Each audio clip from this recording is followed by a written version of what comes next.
Ce que j'aimerais faire, c'est de continuer ce qu'on avait débuté il y a quelques mois. Et c'est de retourner aux choses de l'esprit, aux dons de l'esprit, mais au lieu que ce soit par rapport aux dons de l'esprit, j'aime autant dire que c'est vraiment l'emphase qui est placée dans les Écritures sur la manifestation. C'est la manifestation de l'esprit. Paul, dans 1 Corinthiens 2, il nous dit, au verset 1, « Pour moi, frères, lorsque je suis allé chez vous, ce n'est pas avec une supériorité de langage ou de sagesse que je suis allé vous annoncer le témoignage de Dieu. Car je n'ai pas eu la pensée de savoir parmi vous autre chose que Jésus-Christ et Jésus-Christ crucifié.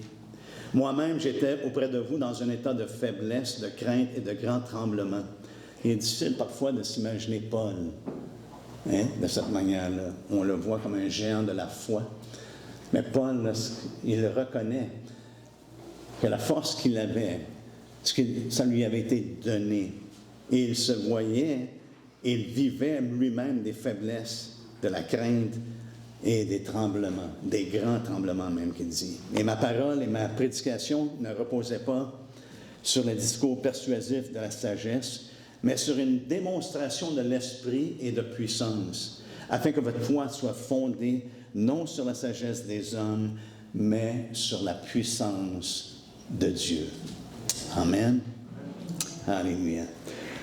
Seigneur, ce matin, on remet toutes choses entre tes mains. C'est ta parole, Seigneur, qui est inspirée par ton esprit, qui a poussé des hommes à parler, et qui maintenant, Seigneur Dieu, qui nous a donné comme un bon dépôt. Et Seigneur, on te demande que ce soit encore par ton esprit qu'elle soit proclamée. Comme Pierre le dit, ceux qui vous ont prêché l'Évangile par l'Esprit Saint descendu du ciel. Fait que mon te rend grâce ce matin. On ne dépend pas de nous-mêmes, on dépend de toi. Et on te prie, Seigneur Dieu, que ce soit l'Esprit, ton Esprit qui nous parle et que nous ayons tous des oreilles pour entendre ce que l'Esprit dit aux églises et qu'on a tous des cœurs disposés, non seulement de l'entendre, mais comme Jean nous dit, de la mettre en pratique. En ton nom, on te prie. Amen. Amen. Paul ici parle de la démonstration de l'Esprit et qui est vraiment utilisé interchangeablement avec la manifestation. Or, à chacun, ça nous dit, à chacun, la manifestation de l'Esprit a été donnée.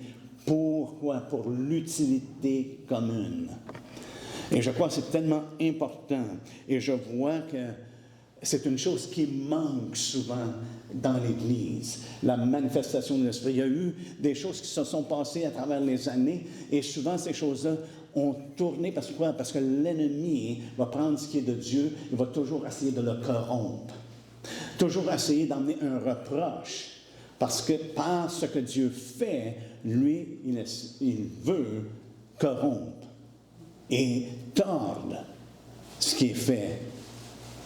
Et c'est là qu'on doit avoir du discernement. Et ce que José a dit ce matin, c'est exactement tellement vrai, parce que Jésus, lui, l'a dit de cette façon-là. Il va venir une séduction qui est si grande que si ça serait possible, même les élus seraient séduits. Et qui sont les élus? Ce sont ceux qui reçoivent la parole de Dieu. Ce sont ceux qui sont sauvés par la foi en Jésus-Christ. Parce que le salut, frères et sœurs, ne vient pas simplement parce qu'on décide, on va croire. Le salut vient parce qu'on reçoit la parole de Dieu. Et on va voir ça. On voit ça à travers les Écritures. Ce n'est pas simplement de croire comme les démons croient et tremblent. Et Dieu s'assure qu'on puisse avoir la confiance, l'assurance qu'une personne est réellement née de l'Esprit de Dieu. Pourquoi? Parce qu'il met son sceau. Et c'est une chose aujourd'hui qu'on ne met pas l'emphase dessus, c'est le sceau de l'Esprit sur une personne. Alléluia.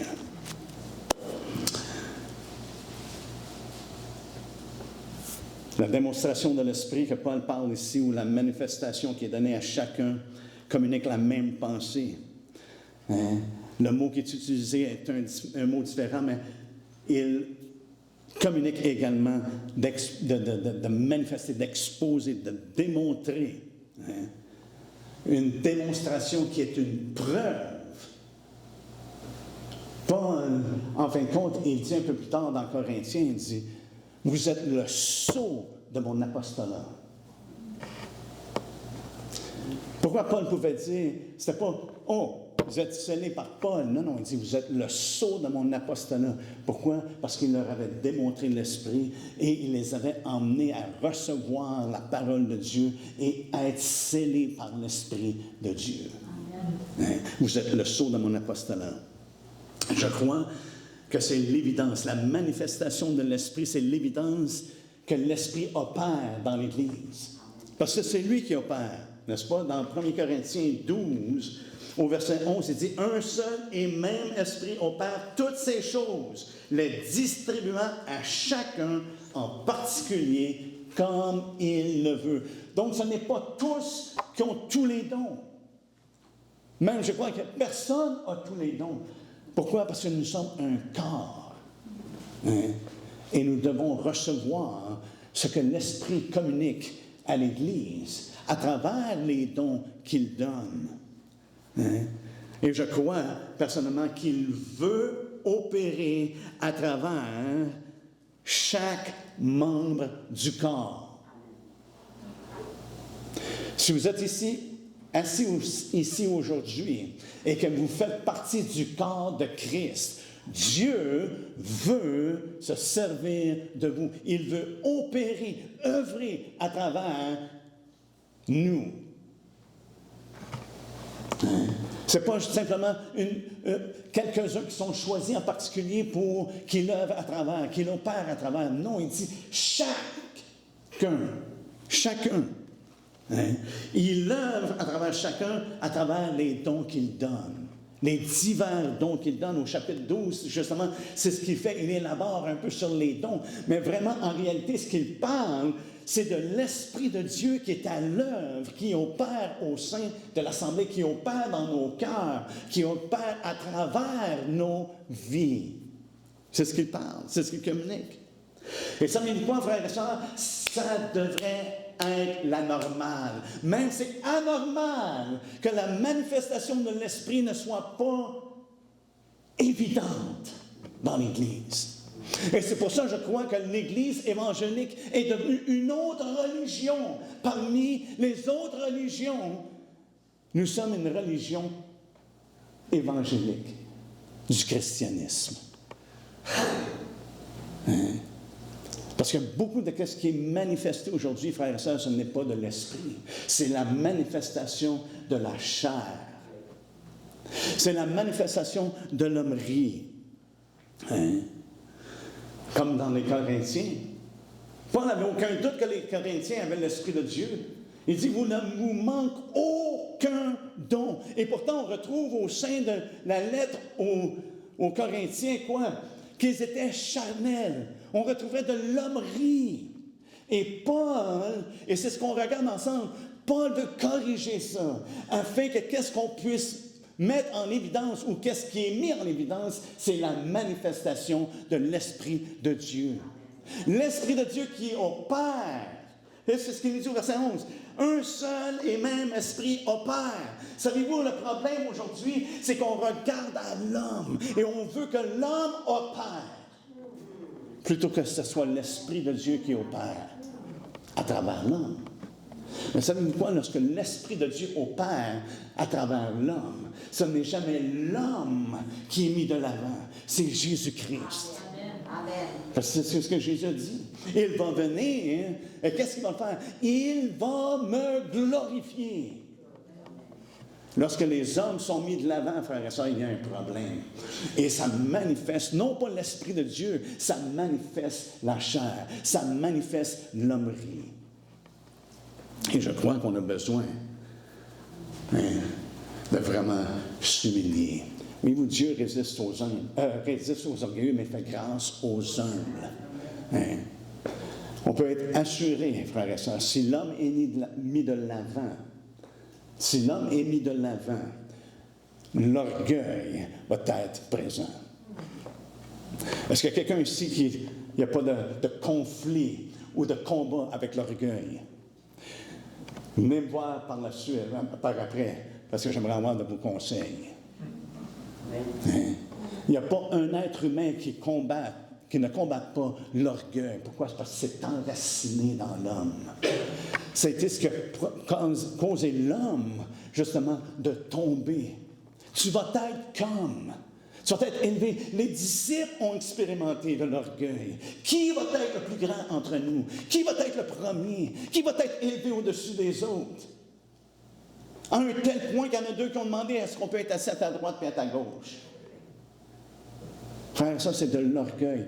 Paul avait une écharpe. Pourquoi? Parce qu'il y avait un danger qui s'énorgueillisse à cause de la mesure de la grâce de Dieu, du don que Dieu lui avait donné.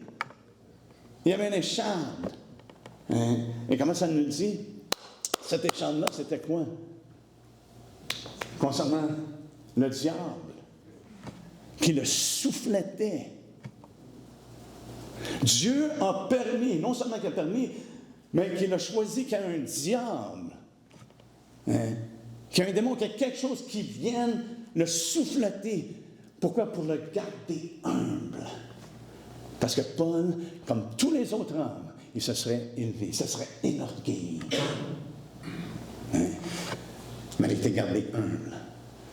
Dieu résiste aux orgueilleux, mais il fait grâce aux hommes humbles. Et lorsque Paul a prié, il dit, Seigneur, je te demande d'enlever cette écharpe-là, je te demande, je t'en supplie. Et le Seigneur dit, non. Il dit, ma grâce te suffit. Voyez-vous, il résiste aux orgueilleux, mais il fait grâce aux humbles. Et Paul a été humilié devant la face de Dieu.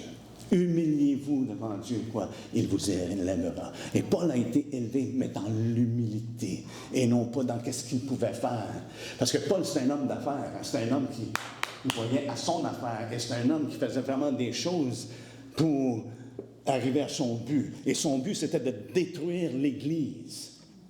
Il dit, j'étais un blasphémateur, j'étais un persécuteur de l'Église, mais Dieu m'a montré sa miséricorde. Il m'a fait grâce. Hein? Et on voit Paul, à partir de ce moment-là, marcher dans l'humilité. Et Dieu s'est servi de lui, puissamment. Les Corinthiens ne manquaient aucun don, mais on voyait, par contre, la chair. Et ce matin, ce que je veux faire, parce qu'on a déjà parlé de certaines de ces choses-là, il y a quelques mois, je veux récapituler et nous ramener, parce qu'on va continuer ce qu'on avait débuté, donc on a besoin d'être rafraîchis. Si vous êtes comme moi, on a tous des bonnes mémoires. Hein? On a tous des bonnes mémoires, n'est-ce pas? On a besoin d'être rappelés. Amen. Alléluia. Dans Éphésiens 4, je veux vraiment que ça soit ancré dans chacun de nos cœurs. Dans le mien comme dans les vôtres.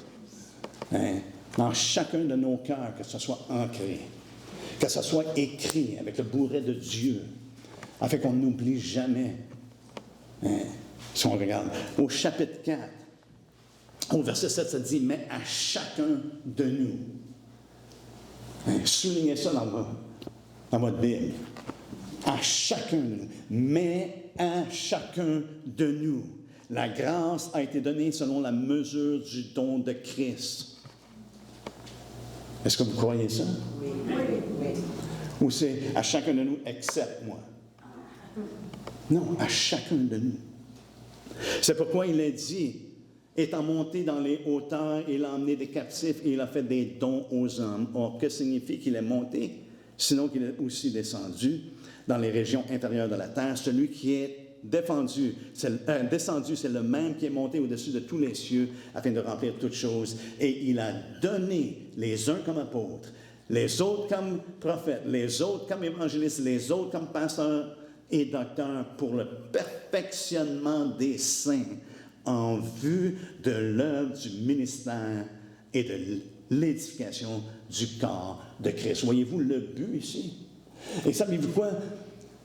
Des fois, les gens disent, mais vous n'avez pas une vision d'aller de partout, de faire toutes sortes de choses pour qu'il y ait plus de gens qui viennent à l'Église. ma vision, je la vois ici. Ma vision, c'est le perfectionnement des saints. Amen. Ma vision, c'est ce qu'il Paul dit ici, pour le perfectionnement des saints en vue de l'œuvre du ministère. Amen. L'Église ne peut pas fonctionner sur 1 ou 2, 3 hommes. Et quelques femmes. L'Église doit fonctionner en vertu que chacun de nous avons reçu de Dieu, l'Esprit de Dieu et un don quelconque pour mettre au service de l'Assemblée. Amen. Mettre au service du corps de Christ. Parce qu'il nous dit ici, c'est pour l'édification, c'est pour l'œuvre du ministère et l'édification du corps de Christ, jusqu'à ce que nous soyons, quelques-uns d'entre nous, parvenus. Est-ce que c'est vous lisez? Si vous lisez, jetez votre Bible, si c'est ça que vous lisez. Jusqu'à ce que quelques-uns soient parvenus. Non. Il dit, jusqu'à ce que nous soyons tous parvenus à l'unité de la foi. Comment est-ce que cette unité-là peut vraiment être accomplie sans l'Esprit de Dieu? C'est une impossibilité. Hein? Mais avec l'Esprit de Dieu, nous sommes unis. Jusqu'à ce que nous soyons tous parvenus à l'unité de la foi et de la connaissance du Fils de Dieu, à l'état d'homme fait, à la mesure de la stature parfaite de Christ. Voyez-vous le but, l'objectif? Hein? Peut-être qu'on peut penser, oh man, je suis pas mal spirituel. Ça va bien mon affaire. Alléluia, je suis sur la montagne. Hein? Frères et sœurs, le but, ce n'est pas vous et moi en tant que tel. Ce n'est pas l'évangile du prêcher de nos jours à propos de l'estime de soi et d'atteindre ta destinée, d'atteindre toutes ces choses-là. Donc, le but, c'est que Christ soit formé en nous. Amen. Et que nous soyons un modèle de ceux qui connaissent Jésus-Christ, qui sont réconciliés avec Dieu et qui vivent par l'Esprit de Dieu. Et qui marchent selon l'Esprit de Dieu. C'est l'objectif, la mesure de la stature parfaite de Christ. Et c'est à ce moment-là qu'on va être en mesure de reconnaître ce qui est faux de ce qui est vrai. Hein? De reconnaître ce qui est juste et injuste, ce qui est pur et impur. C'est la seule façon qu'on va être en mesure de reconnaître et de ne pas se faire séduire par la séduction qu'on voit déjà, mais qui s'en va en augmentant. On est rendu dans un temps où la technologie est tellement avancée, frères et sœurs, on ne peut même pas s'imaginer. Et savez-vous que l'image va apparaître? Hein? Ça va tellement sembler réel. Mais ici, ça nous dit afin, ou ainsi, au verset 14, nous ne serons plus des enfants flottants et emportés par tout vent de doctrine, par la tromperie des hommes. Étant trompés, les hommes trompent. Satan a trompé les hommes. Depuis le début. Ève, elle a été trompée, elle a été séduite, trompée. Nous ne serons plus par la ruse, flottant et emportés à tout vent de doctrine, par la tromperie des hommes, par leur ruse dans les moyens de séduction. Et savez-vous quoi? Ça nous dit dans la parole de Dieu de s'exhorter. Plus qu'on voit le jour s'approcher, on doit s'exhorter réciproquement. C'est pas « je dois vous exhorter simplement » ou seulement. On doit s'exhorter mutuellement. Allez voir dans le dictionnaire ce que mutuellement veut dire. Je sais, vous le savez. Mais est-ce qu'on le met en pratique? Est-ce qu'on obéit à la parole de Dieu? On pense des fois que d'obéir à la parole de Dieu, c'est d'arrêter de boire, c'est d'arrêter de fumer, c'est d'arrêter... Ça fait partie de ça, mais ça va au-delà de ça, frères et sœurs. Obéir à Dieu, c'est de vivre par l'Esprit de Dieu et c'est de marcher selon l'Esprit de Dieu. Amen. Alléluia. Afin que, professant la vérité dans l'amour, nous croîtrons à tout égard. Alléluia. en celui qui est le chef, Christ. Voyez-vous comment est-ce que tout est centré? Tout vient par rapport à Jésus-Christ. Hein? Pas pour rien que Paul pouvait dire « Ce n'est plus moi qui vis. » Ce n'est plus moi qui vis. Mais savez-vous quoi, frères et sœurs, pour la plupart d'entre nous, c'est quasiment comme si on mentirait lorsqu'on dit « Ce n'est plus moi qui vis. » Mais c'est Christ qui vit en moi. On est rendu à un temps, je crois, que Dieu est en train de démontrer justement l'Esprit, et exposer l'Esprit. Et savez-vous ce que ça fait ressortir? La lumière fait ressortir la saleté. Ça fait ressortir des choses qui sont cachées. Et dans le christianisme, dans l'Église de nos jours, il y a bien des choses qui sont cachées. Et Paul mettait en évidence aux Corinthiens, qu'est-ce qui était caché? Vous avez de la jalousie, vous êtes charnels, vous avez de l'envie les uns pour les autres. Hein? Il avait reçu l'Esprit, mais il y avait un manque. Pourquoi? Parce que ce n'est pas Christ qui vivait dans un sens, c'est lui qui gouvernait leur vie. Mais c'était leur chair. Ils faisaient comme bon leur semblait.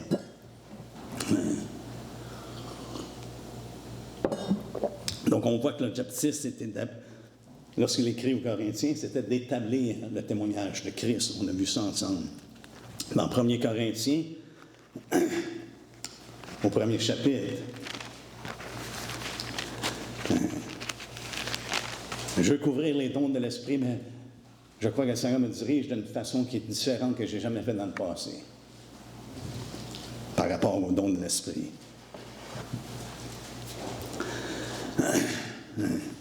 Au verset 6, ça nous dit, Paul dit,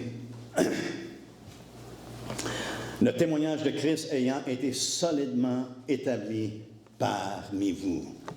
Ce que Paul était concerné, c'est d'établir le témoignage de Christ. Et savez quoi, ça me concerne? Parce que toute autre chose, c'est vanité. Ça ne sert à rien. Hein? On peut être religieux, on peut être des bonnes personnes dans le standard du christianisme de nos jours. Mais si Christ n'est pas établi dans nos cœurs, si Christ ne règne pas dans nos cœurs, savez quoi, vous ne connaîtrez jamais la paix de Dieu. Hein? Il doit régner dans nos vies.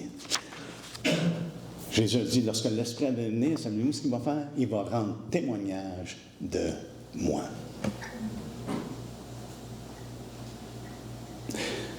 Savez-vous quoi? La plupart d'entre vous ne connaissez pas mon arrière-plan ou l'arrière-plan de Tina. On était dans le mouvement des choses de l'Esprit. Et on a vu de l'abus, frères et sœurs, on a vu de l'hommerie, on a vu de la chair. Pourquoi? Parce que ça ne témoignait pas de Jésus-Christ. Ça témoignait de l'homme. Et ce qui vient de l'homme, ça va toujours tourner en péché, en catastrophe. Hein? On doit avoir le témoignage de Christ parce que ça, c'est la manifestation de l'Esprit de Dieu. Hein? Jésus dit même, il est avantageux que je m'en aille. Hein? Les disciples avaient voulu, oh Jésus, reste avec nous. Non, c'est avantageux que je m'en aille. Parce que l'Esprit, je vais l'envoyer. Et non seulement qu'il va être avec vous, parce que l'Esprit de Dieu était avec eux. Là. Christ était présent au milieu d'eux. L'Esprit de Dieu était présent. Ils ont fait des œuvres, frères et sœurs, miraculeuses parce que Jésus les envoyait. Mais il dit, il va faire quelque chose de plus grand. Non seulement il va être avec vous, il va être en vous. Il va faire son habitation en vous. Et je suis surpris de voir à quel point la parole de Dieu met une emphase que l'Esprit de Dieu maintenant habite en nous. Des fois, j'ai l'impression qu'on le met dans un coin. Et ce qu'on voit, c'est l'homme. C'est la femme. Hein? C'est les ministères qu'on estime, wow, glorieux.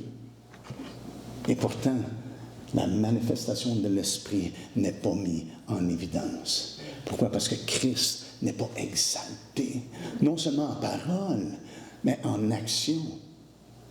Hein?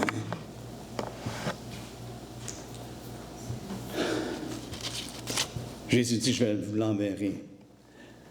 Dans le livre des Actes des Apôtres, tu l'as avec moi au 2e chapitre. Après le jour de la Pentecôte,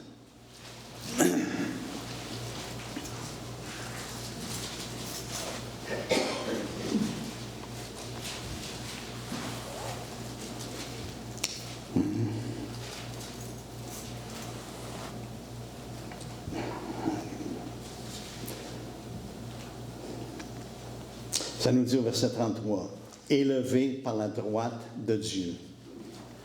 Chapitre 2, de Actes, au verset 33. « Élevé par la droite de Dieu, il a reçu du Père le Saint-Esprit qui avait été promis.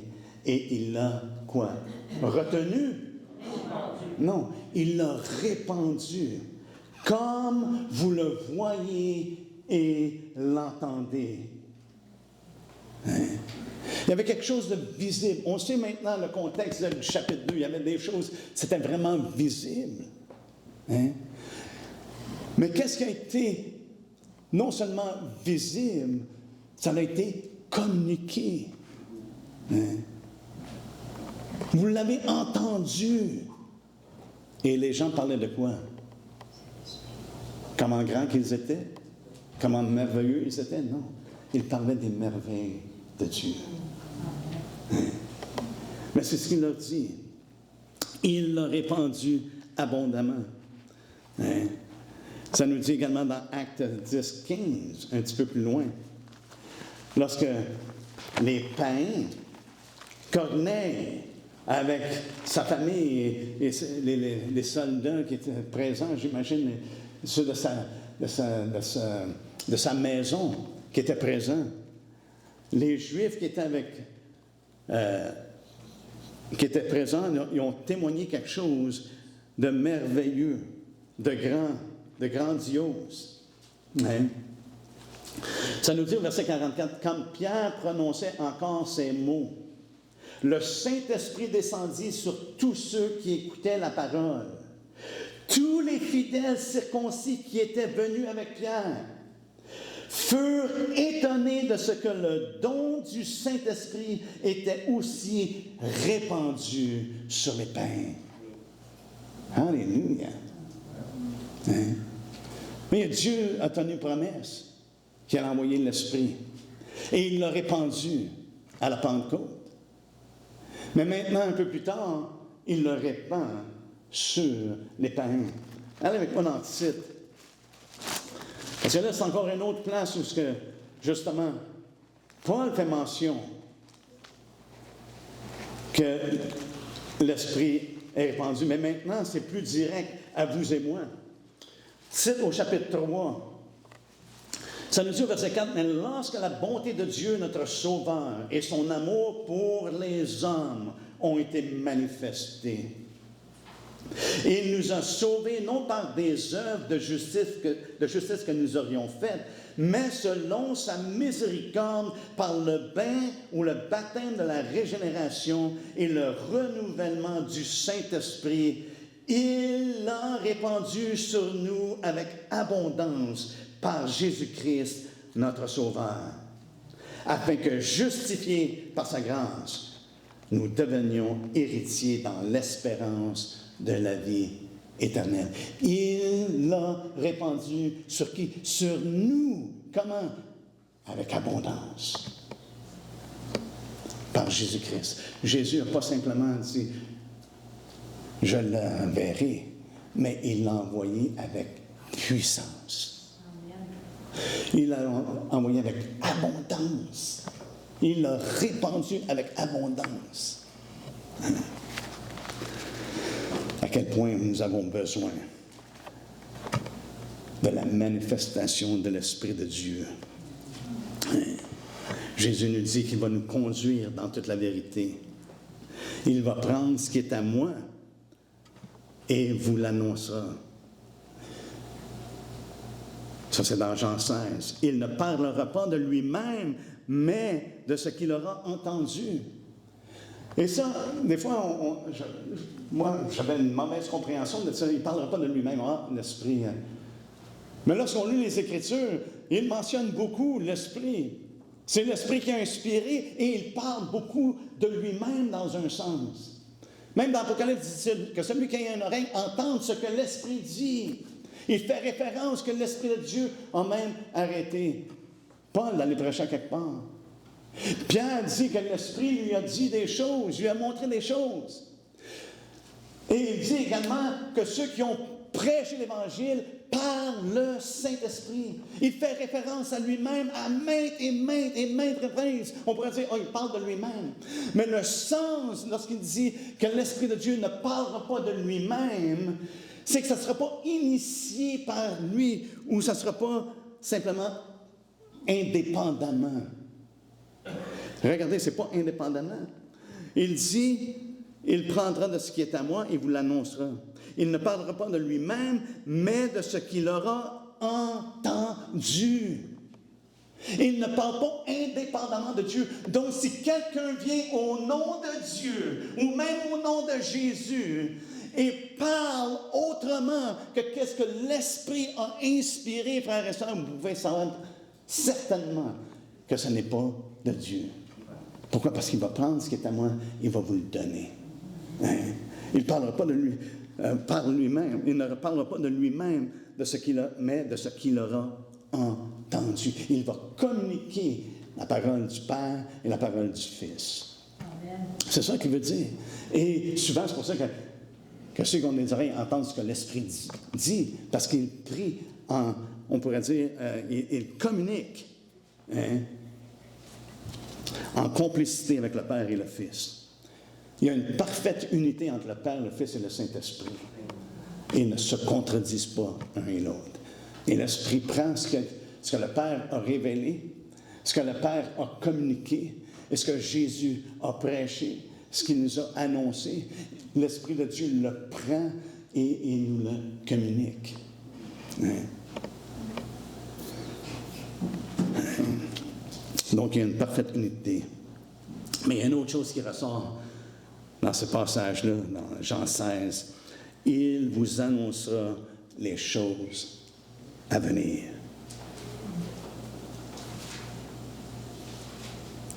Il vous annoncera les choses à venir. Pensez-vous qu'on a besoin de la manifestation de l'Esprit? Oui. On sait en gros ce qui s'en vient. Mais spécifiquement ici, ça nous dit que l'Esprit va vous annoncer les choses à venir.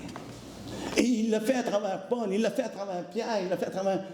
Et je crois que l'Esprit va nous inspirer, frères et sœurs, va se manifester d'une façon que nous allons être au courant des choses qui sont à venir et des choses qui sont en train de s'accomplir avec une compréhension non pas qui est humaine, mais une compréhension qui est divine. Pourquoi? Parce que ça va être la manifestation de l'Esprit de Dieu. Je lisais un livre dernièrement concernant ça. La personne dit, moi, si l'Esprit ne se manifeste pas, je vais démissionner. Et savez-vous, lorsque j'ai lu ça, c'est un pasteur, évidemment, lorsque j'ai lu ça, le témoignage dans mon cœur, c'était, Seigneur, c'est exactement ce que je dois faire. Si la manifestation de l'Esprit n'est pas évidente, frères et sœurs, on perd notre temps. Et tout ce qu'on fait, c'est qu'on participe dans une religion. Hein?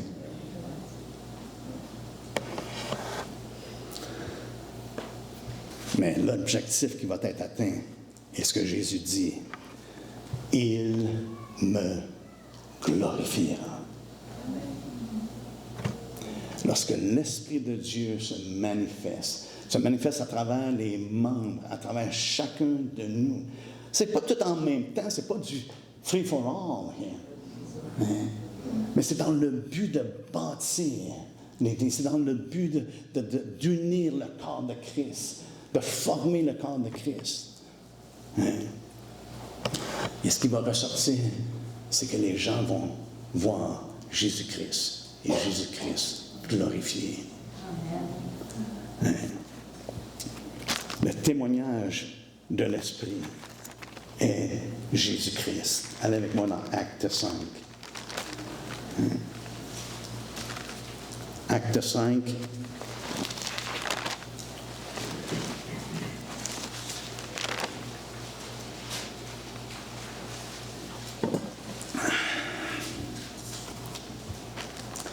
Ce que l'Esprit témoigne, frères et sœurs, c'est que Jésus-Christ est ressuscité, il est élevé et il est glorifié. C'est ce que l'Esprit témoigne. Et c'est ce que la manifestation de l'Esprit accomplit.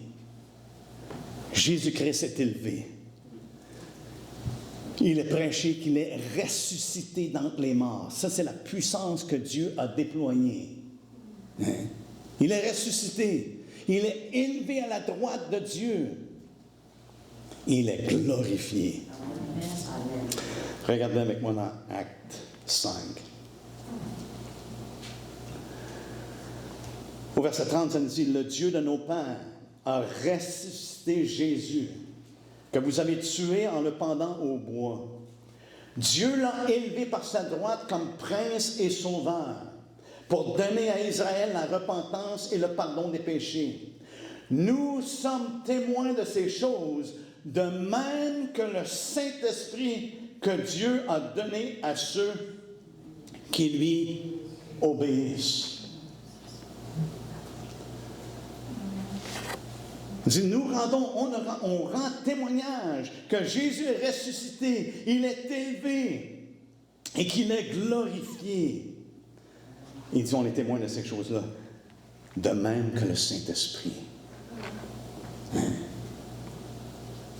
Le Saint-Esprit témoigne que Jésus-Christ est ressuscité, il est élevé, il est glorifié. Il dit, il va me glorifier. Mais ça nous dit que Dieu a donné. Là, il parle que Dieu a donné l'Esprit. Là. Dieu a accompli sa promesse. Il nous a donné l'Esprit. Que Dieu a donné à ceux qui lui obéissent. Et voilà un critère, frères et sœurs, qui est négligé dans notre jour. Surtout, tu parles d'obéissance, savez-vous ce qui vient dans la pensée des hommes? Dans la pensée des hommes charnels, c'est légaliste. C'est du légalisme. Lorsqu'on en met un enfant sur l'obéissance, mais ça nous dit qu'une personne qui n'obéit pas, qui n'a pas obéi, n'a pas reçu l'Esprit de Dieu. Oh, attends une minute là. On a des églises, des pasteurs qui prêchent la grâce de Dieu. Tu n'as pas besoin de rien faire, tu n'as pas besoin d'obéir pendant tout, tu as besoin juste de croire. Mais ici, l'Esprit de Dieu, en inspirant, Luc qui a écrit le livre d'Actes des Apôtres, a fait certain qu'il a mis non pas nécessairement une condition, mais plutôt cet appel-là. Paul il dit, avec les païens, il dit qu'ils ont emmené à l'obéissance de la foi. Hein? Il met ça clair, c'est un appel. Nous sommes appelés à suivre Jésus. Et Jésus lui-même a dit, pourquoi vous m'appelez Seigneur, Seigneur, et vous ne faites pas ce que je dis? Pourquoi vous obéissez pas? C'est un appel à l'obéissance de la foi. Dans Hébreu, on a passé à travers Hébreu, il n'y a pas longtemps. Mais regardez ce que ça dit. Hébreu, au chapitre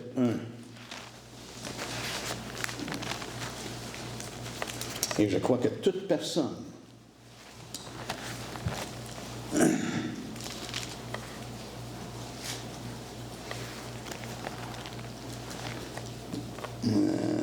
Hébreu.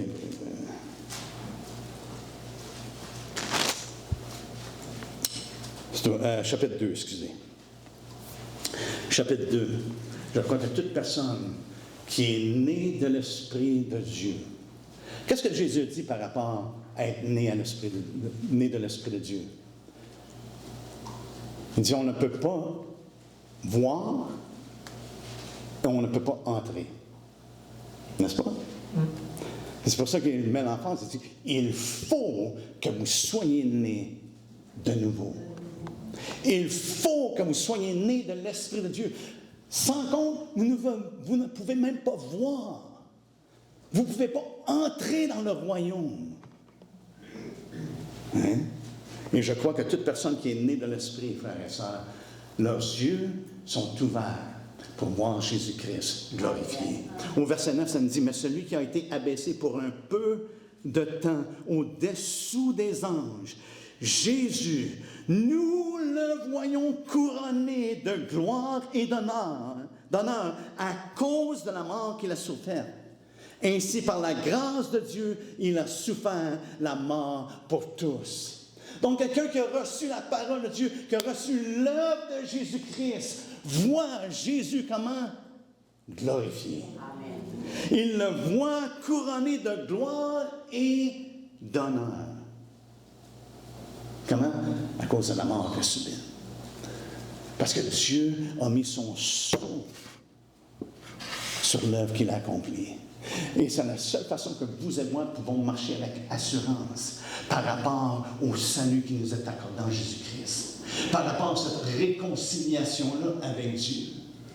Parce que si on regarde à autre chose, surtout si on commence à regarder à l'intérieur de nous-mêmes et qu'on voit les manquements que nous avons, frères et sœurs, on n'aurait aucune assurance. On n'aurait aucune assurance. Et comme Paul a dit, qui était le chef, ben moi je suis sous-chef avec lui. Si je peux dire ça, parce qu'il a déjà pris la première place des pécheurs. Mais par contre, en étant une nouvelle créature, je ne marche pas selon la chair, selon le péché. Je marche par l'Esprit de Dieu. Selon l'Esprit de Dieu. Amen. Je vis par l'Esprit, je marche selon l'Esprit de Dieu. Et ça, c'est par la grâce de Dieu, frères et sœurs. Mais ça, c'est la véritable grâce. La grâce qui vous permet de continuer dans le péché, frères et sœurs, elle est fausse. Elle est tordue. Est-ce qu'on manque? Est-ce qu'on tombe? Est-ce qu'on en fait des gaffes? Alléluia. Ça me demande, par un moment, je me demande de lever nos mains, c'est juste seulement d'admettre, Seigneur, tu vois tout, tu connais tout. Et tu vois tous mes manquements. Mais je les lève devant toi parce que tu as tout accompli également. Et tu nous as comblés de ta grâce. Tu nous as comblés de ta grâce. Mais savez-vous quoi? Le fruit de l'Esprit doit abonder plus que le manquement. Pourquoi? Parce que c'est lui qui vit en nous. C'est lui qui vit en nous. Et Jésus dit que les fruits, Dieu s'assure que les fruits abondent dans nos vies. Et c'est pour ça qu'il va nous émonder. Pas qu'il nous émonde. C'est pour ça qu'on a tous connu de l'émondage, n'est-ce pas? Mais le but de Dieu, ce n'est pas de nous paralyser, ou de nous diminuer. Le but de Dieu, c'est que les fruits abondent dans nos vies. C'est ce que Jésus nous dit. Si on n'est pas émondé, frères et sœurs, si on n'est pas chantier, on n'est pas des enfants de Dieu. Il s'assure qu'on va porter du fruit. Alléluia. Ce matin, ma question, si on peut se lever ensemble, parce que c'est certain que je ne finirai pas ça ce matin.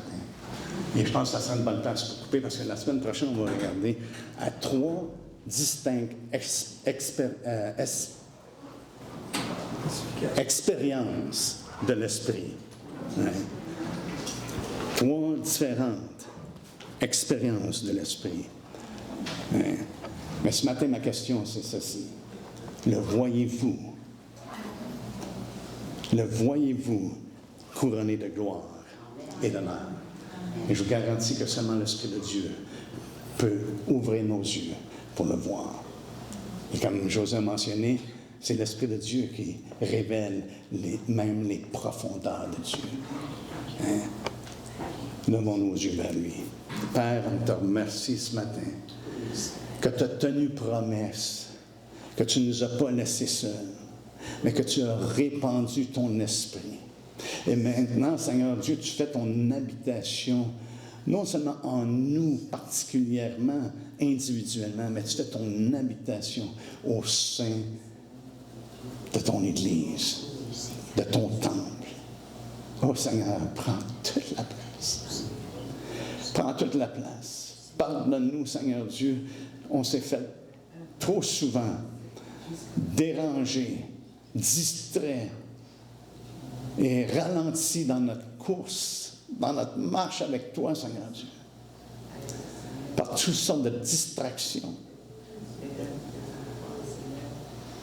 Seigneur, on veut revenir à toi avec des cœurs entiers, des cœurs qui te cherchent, des cœurs qui ont une attente, comme on a chanté ce matin, tu es notre seule attente, mais des cœurs, Seigneur, qui ont une attente de la manifestation de ton esprit, de cette démonstration-là de l'esprit et de puissance. Non pas afin qu'on puisse regarder aux hommes, mais afin qu'on puisse voir Jésus-Christ glorifié de plus en plus, ou qu'on puisse le voir de mieux en mieux.